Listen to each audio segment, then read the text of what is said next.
Hi, I'm Nicole Ferraro, and this is The Divide, a podcast from Light Reading exploring the ongoing digital divide, why and where it still exists, and what needs to be done to get people everywhere connected to reliable, high-speed internet. My guest today is Carol Mattey, founder of Mattey Consulting. Carol previously served as the deputy chief of the Wireline Competition Bureau at the FCC, where she worked on the Universal Service Fund and led the implementation of the Connect America Fund, among other achievements. In today's episode, we discuss a range of topics related to the digital divide, from the results so far of the revised BEAD program to the unfulfilled promise of Universal Service Fund reforms to the need for robust broadband affordability programs and more. All right, Carol, welcome to the podcast. It's so nice to officially have you on and to officially meet you after many years of following your writings and your work in general. How's it going today? Oh, it's fine, and thank you so much for having me. It's nice to meet you too for the first time virtually. Yes, I know. I remember saying to Blair Levin like 2 years ago, I got to get Carol Mattey on the podcast. And now 2 years later, here we are. So Okay, anyway, since it's your first time on the podcast, I'm sure many people in our audience are already familiar with your work. But if you want to share just a little bit of background on your time at the FCC and what you've been up to since, that would be great. sure.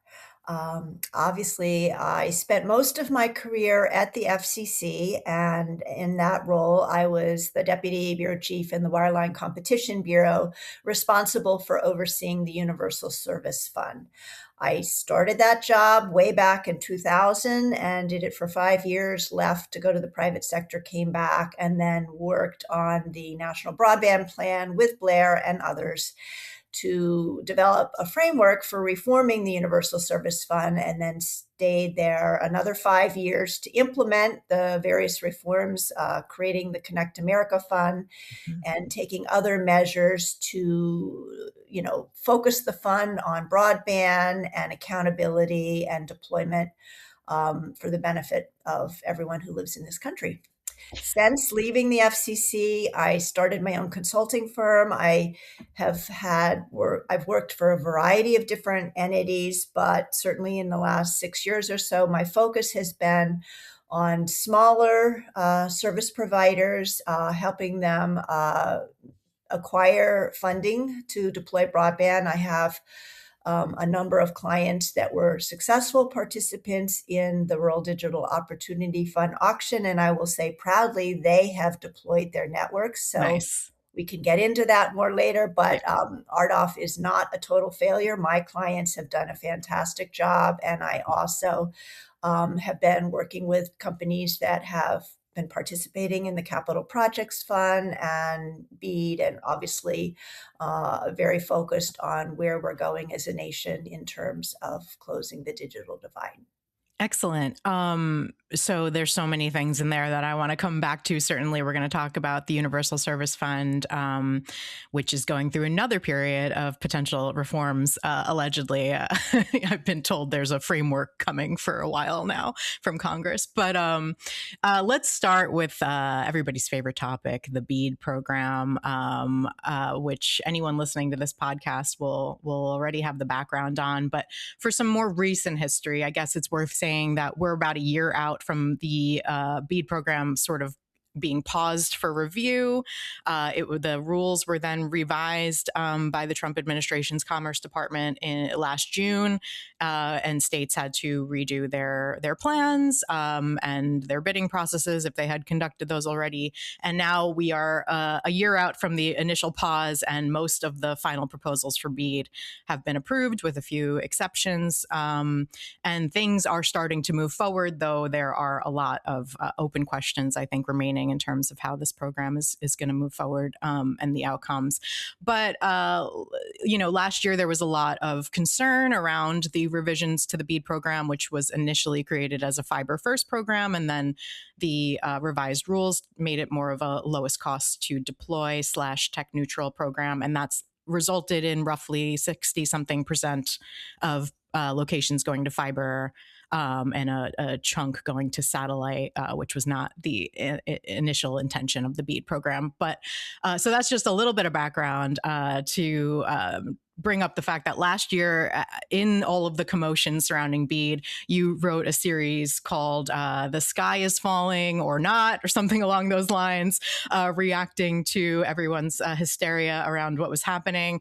So I'd love for you to just kind of recap your argument from that series and tell us where you feel things stand now as far as BEAD is concerned.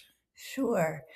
After the revised guidance came out in June, there was, as you said, immediate hysteria.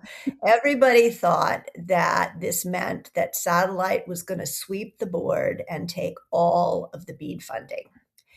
And the reason I wrote the series was to remind everyone that the statutory language created a designation called a priority broadband project, and that priority broadband projects should be selected over non-priority projects. And I wanted to make it clear to everyone that, and I think this goes back to, you really need to read the details. You really need to pay attention to the details. So often people get swept away by headlines, and the details really matter. And the Priority Broadband Project statutory language gave state broadband offices the discretion and the ability to pick fiber projects that met that designation and then use other technologies to fill in the gaps. And what played out in practice was exactly what I was trying to say and reassure everyone. This wasn't going to be a case that 100% of the money was going to go to satellite. Certainly, less money was going to go to fiber and more money was going to go to satellite, but it wasn't going to be across the board because the states had the discretion. And I will say they did a remarkable job, a really good job of being thoughtful. Obviously, there were states that wished they could have awarded more money to fiber. There was definitely pressure from the administration to scale back where the fiber awards were going to go, but it was not a total disaster, as you said. Basically 2/3 of the money is still, or two-thirds of the locations are still going to be served by fiber, which, as we all know, is scalable and can meet whatever the needs of the future are. About 20% is going to satellite, and the balance is going to fixed wireless. Yeah. Many fixed wireless projects are fiber fed, and so I think when all is said and done, really big picture, taking a step back, if there hadn't been an election and NTIA proceeded to implement the program as it was envisioned by the Biden program, we probably would have ended up with a situation where, I'm just making up numbers, but just to illustrate, where 90% of the money was going to fiber and 10% was going to other technologies. And instead, we're in a situation where 65, 66% of the money is going to fiber and the balance is going to other technologies. So it's I don't view it as a disaster. It is a consequence of the political process and the prerogative of each administration to decide how they want to prioritize and shape policy. Yeah. Just a quick follow up, just curious. Do you think that the Biden administration could have moved things along quicker? I will say they certainly had their hands tied by the statute itself. It's politically convenient to sort of criticize the administration and say it took them 4 years to Right. implement this program. But the truth of the matter is, Congress is the one who tied NTIA's hands. There were very distinct steps that they had to follow. They could not, do the initial allocation until the FCC created the National Broadband Yeah. Map. Congress, had only recently appropriated the funding to actually develop the fabric for the National Broadband Map. So that was not NTIA's fault. And then Congress had set out this whole very complicated process of, first you have an initial proposal, and then you have a final Yep. proposal, and you have to do a 5-year plan, and going on and on. Like, there were very specific sequence steps that NTIA had to follow. And so, anybody, when the act passed, it was kind of funny because, various people were like, oh, yeah, the money's going to be out the door in a year. And I was like, dream on, that's never going to happen, never going to happen. Yeah. You clearly haven't read the statute. Um, I will say, could NTIA have done things faster the last year? I can't speak for them, and I respect the people that were in those jobs, and I know how hard it is to move things quickly. Perhaps a year before the election, they might have thought about, let's just burn the gas and get this done faster. But who knows? Yeah. It's always easier in hindsight. I completely agree with your response. I've been getting quite frustrated hearing I mean, I revisionist get history. frustrated, and it's political grandstanding in Yes. theater. I'll be Yes, blunt. exactly. Yeah. Okay. We don't need to waste time on that, but yes, you agree with me. Okay, great. So let's talk about the actual fiber wins in terms of BEAD. So as you mentioned, you've helped RDOF clients get what they need in terms of financing and whatever else to move their projects forward successfully. In terms of BEAD upcoming hurdles, I'm hearing things about fiber supply, especially with the Buy America policy attached to the program. Workforce has been a concern since the get go. So I'm just wondering what hurdles you see upcoming for potential fiber winners in the program. Anything that is standing out to you as a concern that could see more defaults through the BEAD program that end up going to potentially satellite winners or Right, otherwise. right. I can't comment on fiber availability because, Okay. as I mentioned, most of my clients have basically completed their networks, so I'm not hearing anything from them more, That makes sense. because they've basically completed their bills and are sort of in the cleanup mode. So just from what I'm hearing otherwise, obviously permitting and workforce availability are two huge issues. Yeah. I know, the NTI has been doing really good work on permitting reform, has done wonderful things, and hats off to them for trying to set up a framework. But at the end of the day, it it still boils down to sort of execution, in many instances at the state and local level. I mean, I know, the administration's been focusing on what they can do to expedite permitting reform for federal lands, but the administration isn't the one who's doing permitting for local. Right. And so, with local governments, strapped for resources, that still remains an issue, and, a concern. I one of the things that's been top of the mind for me, is just seeing what's going on, in the RDOF program is Mhm. also the issue of pole attachments. Um, to the extent that a bead winner is not the pole owner, that process I'm seeing, based on what's going on today. I mean, if you peruse the FCC's docket, where there is a requirement that companies notify the FCC if they have not met an interim deadline, you know, there's a recurring theme amongst those notifying the FCC. There are many reasons why people, are falling behind, but a recurring theme is access to polls. So Okay. that is a serious issue if it's an entrant, an entity that has not is not the poll owner and can, get on the polls for fiber. Yeah. So with that in mind, I was going to ask you about, obviously the state of BEAD's non-deployment funds, which is the leftover Mhm, 21 billion that's mhm. not going for broadband deployment projects.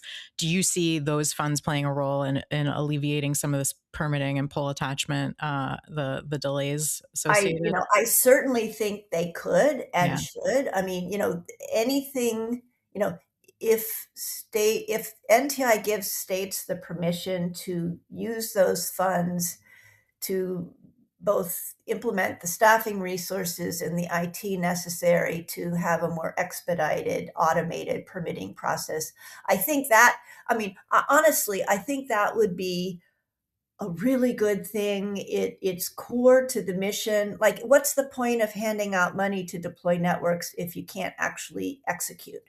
Yeah, So, to me, this is not a frivolous use case. This is core. I mean, arguably, it's not, I would argue it's not non-deployment. It is core to deployment. that's a good point. Yeah. You shouldn't even be characterizing that use as non-deployment. It is part of the deployment process. Yeah.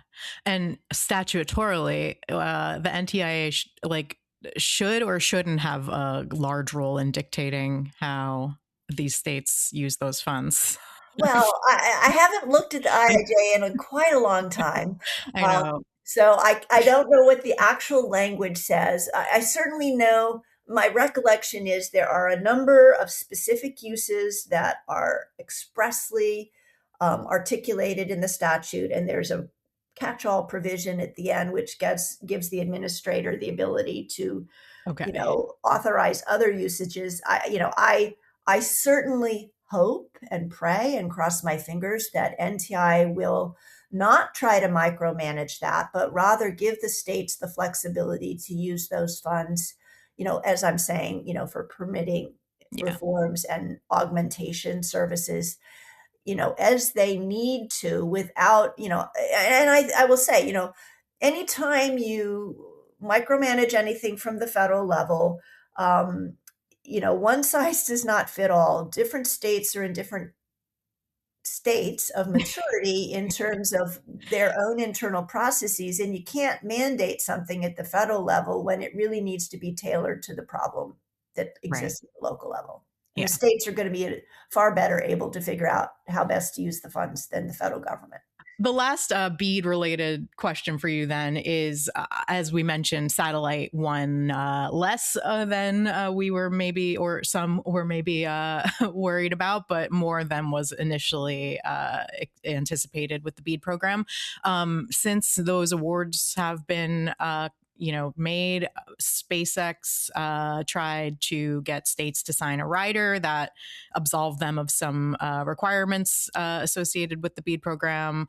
In the meantime, Amazon Leo has won a fair amount of awards, but doesn't have its constellation complete and doesn't exist as a commercial service yet. So, do you have any concerns about this much BEAD funding going to satellite? I Or mean, high level, yes, I okay, do. The fact that SpaceX tried to push the rider on the states, I think is, how shall I put it? An interesting indication of where their head is. yeah, I sincerely hope that Amazon is not of the same mindset. The whole core of tech neutrality is that you don't pay attention to the technology. Everybody has to perform as promised, and you right, don't get an exception if you happen to be a technology that might have difficulty meeting whatever the performance standard is. I mean, that goes core back to what the FCC first established in 2011, and I was very, very gratified to see NTI take a stand on that and slap that down. yeah, The states have to have the fortitude to not let any service provider dictate special exceptions from what NTI has decreed. And the states are going to have to be very vigorous and careful in their ongoing performance monitoring to ensure, and that's not just for satellite, it's for all technologies, but particularly for satellite, I think there's a greater risk, of at least potentially not being able to perform because it's all going to be very, very, very dependent on what's the load on the satellite constellation, individual satellites, and how many subscriptions they're selling to non-BEAD customers, and are the BEAD customers actually going to have the service availability? And of course, then there's the whole other issue of how aggressively are they going to be marketing the service to the BEAD customers? And do they want to just get paid amounts of money for no subscribers? And that's like a whole nother topic. But big picture, the states need to have the systems and infrastructure and the political will to hold satellites' feet to the fire. Yeah. All right. So certainly more to watch there as this all unfolds. But I want to move on to the Universal Service Fund, which obviously you know intimately. Since you've left the FCC, the USF has had to survive a court Court challenge, cases, Supreme Court. made its way to the Supreme Court, survived, but is still undergoing a sort of growing pains, I guess, in terms of its contribution base, and there are reforms being discussed for a matter of years at this point in terms of shoring up the USF, and yeah, just changing the contributors there, I guess. But we're still waiting for some kind of framework from Congress, I guess. There's a working group that keeps getting together and then disbanding when it's time for a new Congress, and then getting together again. But so I would just love to hear your thoughts on the state of USF, what reforms you think are needed to sustain it, to address its shortcomings. Any thoughts on what programs are still working, anything you would change? Yeah, so just sound off on all things USF. Sure. Well, then the question is, am I answering this question as to what I think should happen or what I think will happen? Okay, maybe a little of both. I don't know. Well, I mean, the obvious, I mean, I'm going to say what should happen. Yeah, We need a new contribution system that is sustainable and resilient. yeah, Um, what should happen? We need Lifeline to be reformed into a more robust benefit to subsidize the cost of broadband connectivity for low income households. Those are the two things that immediately jump to mind. yeah, And in my mind, those are sort of the two priorities.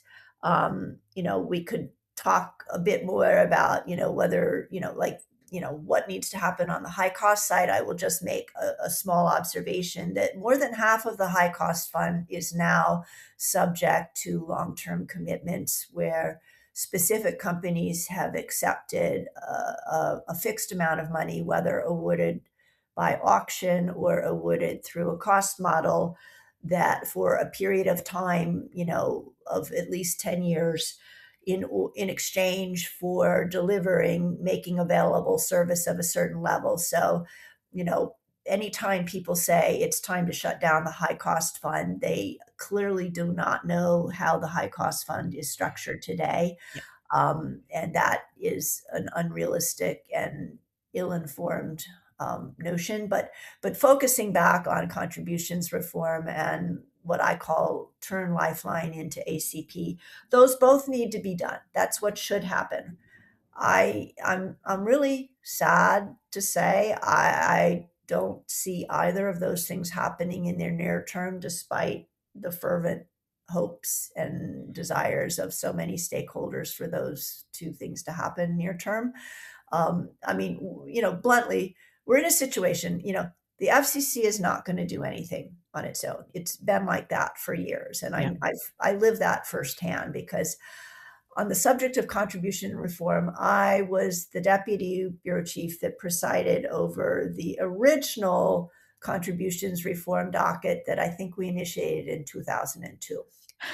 Um, and then when I was away from the FCC in, I think it was 2007, 2008, under Chairman Martin, Mhm. they decided to bring VoIP into the base. At that time, they decided not to bring broadband into the base. I wasn't at the FCC, so I don't know, sort of the inside scoop on what the dynamics were. When I Yeah, came back to the FCC in 2010, one of the recommendations in the National Broadband Plan was to reform the contribution base. Um, Finally, we were able to kick off a proceeding 2 years later in 2012, and that's been 14 years now. I personally feel like I have beaten my head against the brick wall on this, yeah, and I personally have given up. Like, I've expended so much emotional, intellectual energy on this. I'm tapped out. I can't do it anymore. I leave it to the next generation of policymakers to make it happen. But I think the bottom line is the FCC isn't going to do anything absent direction from Congress. And Congress in its current state, politely put, is not in a position to give the FCC express direction to do something. And until one of those two things changes, nothing's going to happen. Yeah, that's that's pretty much And that. I'm calling it like it is. I don't care if I offend anybody. That's No, the way it is. Now, that's not I to love it. undermine the very sincere, good efforts on the parts of folks to move things along. As I said, I'm not doing it myself personally because I find it exhausting and depressing. Yeah. I wish them all good luck, have at it. Try the best you can, put the best minds on it, make it happen. But I've given up. Okay, yeah, so me saying, "Oh, 2 years ago I was told we were getting a framework," that's nothing compared sitting for 2 years waiting for something. You have a whole extensive history Yeah, waiting and for. Blair has said this, and other folks, like I know John Wilkins has said this, like, I was at the FCC when the contribution factor went over 10%, and Uh-huh. we thought the sky was gonna fall. We thought people would be in pitchforks on Capitol Hill, and guess what? Nothing happened. And Right. I was on a panel with John Wilkins, I think it was in December, and John was musing about he thought that the sky was gonna fall when the contribution factor went over 20%, and then we were laughing about it. And then it went over 30%. And, the dirty little secret is the problem is this is really an inside Washington, DC issue. Yeah. Yeah. It's not a consumer facing issue. It's not something that consumers are reaching out to their congressperson and saying, fix this. Yes. That's part of the problem. As many of the issues we cover here in the telecommunications landscape are completely unknown to the the I broader mean, your populace. average consumer is, there's a couple bucks on their phone bill that says USF recovery Right. fee. Most people have got their phone, their bills on auto pay. There's probably, a small percentage of people that pay attention to it. It is not a burning issue compared to, oh, I don't know, gas prices, war in Yeah. Iran, Yeah. Everything. the Yeah. price of eggs, pick Yes. your favorite thing. Yeah, exactly. Yeah, so okay, so I'm not going to hold my breath for any kind of change here, but you bring up what you would like to see is a lifeline program that's shored up that would be more along the lines of an ACP. But what we're seeing is a notice of proposed rulemaking that's seeking to reform Lifeline uh, to limit, I think, eligibility. I don't see anything in that NPRM about raising the what's it called, the subsidy. The Um, benefit level. so our yeah, so I don't think. I mean, we went through the saga of ACP's life and death. I I don't I'm not optimistic that we're going to see a lifeline program that's bolstered to At support. least it doesn't seem to be a priority of the current chair. That's all I'll say. That's a good way to put it. Okay. So with that in mind though, on the subject of affordability, do you think obviously not right now, not in the next year, two, whatever, but do you see a future where another federal program emerges that replaces the ACP? Or what are your thoughts on doing this on a state level, sort of in a piecemeal way? New York has its Affordable Broadband Act, which is not the ACP. It's a subsidy for the not a subsidy. It's a It's a requirement that requirement. It's a legal the requirement. ISPs offer low income plans. A little bit unclear on how it's actually working because the data is not super clarifying. Then there's New Mexico, which just passed the Low Income Telecommunications Assistance Program, LITAP. That is more of an ACP like program. So, where do you see affordability returning? An affordability program returning? Do you think it's more likely on a state level, case by case, or do you see a future where we can do this again at the federal level? I don't see a desire on the part of this administration to address affordability issues despite Period. these. Yeah. And therefore, I think it is up to each state to Yeah. decide if it is a priority for themselves. Of the two models, the sort of what I'm going to call the sort of the regulatory mandate, you offer service at a particular cost, that versus the New Mexico approach, which is more of an explicit subsidy that is effectively being the money is coming from surcharges on consumers. Hmm. Those are two different political choices. I certainly have, it's obvious that the ISPs hate and abhor the former. Hmm. Any regulatory mandate towards pricing will be vigorously litigated. Yes. Um, I think the New Mexico approach, it's, my views on federalism are, if a state, you know, if a state legislature, duly elected officials decides that this is a priority for the residents in its state and it enacts a program, more power to them. Yeah. Like a program and, that creates an explicit subsidy, whether it's funding it out of general appropriations or, effectively through a surcharge.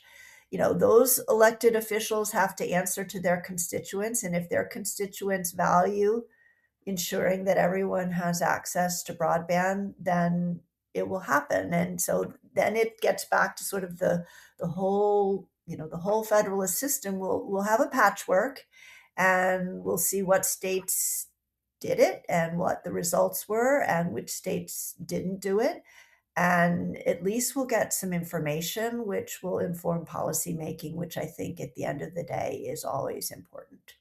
Yeah, that's a good point. And it Like, seems to me what like that. works? What works? You were getting back to Right. the point about not having enough clarity about the data about what's going Yes. on in New York. Like, if we had data about actual broadband adoption in New York post implementation of their approach, and then we have data about how adoption changes, if at all, Yeah. post implementation of the New Mexico approach. That is valuable data that, I'm smiling. Folks like John Horrigan would love to have to be able to actually figure out what moves the needle. Yeah. That's what it's all about. What moves the needle? Yeah, absolutely. And it feels like, this could be another use of non-deployment funds, maybe to set up sort of an initial program for an ACP like program in the States. But I don't know if there's enough money for I that. the problem with using and, I know people that would just be aghast to hear me say this, but Okay. problem with using non-deployment funds for an ACP-like benefit is what happens when the benefit runs out? Sure. I Yeah. in other words, you know, there was a finite amount of money for EBB and then ACP, and then it stopped, Yeah. and policymakers didn't have the political will to continue it, and everybody looked at the cliff, and then the cliff happened. If you do that again, I mean, a lot has been written about, trust in government Yeah. or more specifically, lack of trust in government. You can't keep whipsawing a vulnerable population, encouraging them to sign up for something and then having the benefit run out because the funding has run out. Like, you really need to figure out what is a sustainable long-term model. So it's not just we're doing this for 2 years with a finite pot of money and then, oops, never mind. All right. I know I've kept you for so long, but I'm going to ask you one last question and then set you free. Just let's end with the FCC. Obviously, the broadband map was created after your departure, right? You didn't have to get involved in that. But so I would love any reflections you have on like what you think went right and wrong with that effort, and overall, what do you see the FCC's role in accelerating broadband delivery to be at this point? Are there anything that you would want to be doing if you were still there right now? Sure. Well, with respect to mapping, I actually oversaw the predecessor to the current approach for a period of time. So there was a point in time where I oversaw basically the division that did 477, Hmm. which, evolved into reporting at the census block level so that if any single location in a census block was served, then the whole block was treated as served. So I actually know a lot about this and how we got to where we are. Um, I think one of the things that, again, people don't, it's so convenient to criticize the FCC's implementation of mapping, and so convenient to bash the FCC. And people do not know how extraordinarily complicated and difficult this is. Um, doing it at the granular level. And then when I hear people saying we shouldn't be relying on service provider reporting, like they're sort of like, they're lying, they're lying. It's like, you know, I would say in retrospect, one of the mistakes that I would argue the FCC made is setting up a framework. And this predated the actual fabric. This goes back to Form 477. The FCC allowed service providers to report advertised speeds, Right. and that has led to where we are today. So if I could go back in that magic time machine and change one thing, that would be the thing that I would change. And I would require service providers to report actual in the real world speeds, like what is typically delivered to a particular location. So, um, that would be what I would change. That makes sense. I could change one thing. Okay. And then the other part of it was anything on the What else could the FCC do? accelerating broadband Um, delivery. obviously, high level, some of the things we've talked on Yeah. before, and these are things that have been done under both Democratic and Republican administrations, moving forward on, permitting and pole attachment reforms to set national frameworks that make those processes move more Yeah. quickly.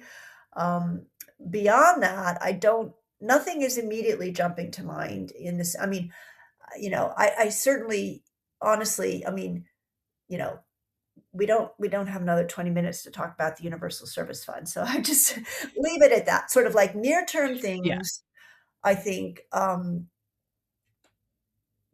are really focused more on the permitting and pole attachments realm. That makes sense. And I will torture you again in the future on a broader discussion on USF. But As for people know, now, I could talk an hour about that, and we don't I have. know, but now I feel like I just re-triggered some trauma for making you talk about the USF. So I apologize. That's I'll, okay. I'll pay for the therapy session. I want to thank you so much for your time today. It's been such a pleasure to get to talk with you. And you're going to be hearing from me more. I'm so sorry to hear that. So to tell you that information. So Happy to talk again. okay. Thank you, Carol. Appreciate the opportunity to share my thoughts. Thank you again, Carol, for joining me. Thank you as well to Pierre Landriau for editing this episode. Be sure to subscribe to the Light Reading Podcast for more episodes of The Divide, as well as interviews and insights from the Light Reading team. Thank you for listening. We'll see you next time.